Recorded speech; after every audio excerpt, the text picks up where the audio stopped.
హైదరాబాద్లో బత్తిన సోదరులు అందించే చేప ప్రసాదం పంపిణీ ముగిసింది. 150 ఏళ్లుగా చేపమందు ప్రసాదాన్ని ఫ్రీగా పంపిణీ చేస్తున్నారు బత్తిన సోదరులు. చేపమందు ప్రసాదానికి దేశ విదేశాల నుంచి ఆస్తమా బాధితుల నుంచి మంచి స్పందన వచ్చింది.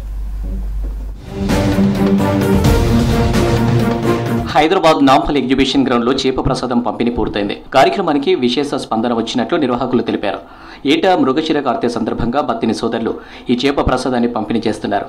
ఆస్తమా బాధితులకు ఔషధంగా పనిచేసే ఈ చేప ప్రసాదం కోసం దేశ విదేశాల నుంచి జనం తరలి వచ్చారు.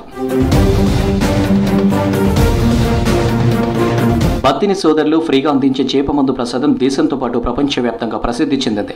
దాదాపు 150 ఏళ్లుగా చేప ప్రసాదం పంపిణీ చేస్తున్నారు. బీహార్, యూపీ, ఛత్తీస్గఢ్, ఢిల్లీ, హర్యానా రాష్ట్రాల నుంచి ప్రజలు భారీగా తరలి వచ్చారు. ఈ మందు తీసుకుంటే ఆస్తమా, ఉబ్బసం, శ్వాస సమస్యలు తొలగిపోతాయని విశ్వసిస్తారు. నాంపల్లి ఎగ్జిబిషన్ గ్రౌండ్ లో 30 కౌంటర్లు ఏర్పాటు చేసి చేప ప్రసాదం పంపించేశారు. మహిళలకు ప్రత్యేక క్యూ లైన్స్ ఏర్పాటు చేశారు. టోకెన్ తీసుకున్న వారికి చేప ప్రసాదం పంపిణీ చేశారు. మొదటి రోజు దాదాపు 65,000 మందికి చేప ప్రసాదం పంపిణీ చేశారు. రెండో రోజు కూడా అధిక సంఖ్యలో వచ్చి చేప మందు తీసుకున్నారు.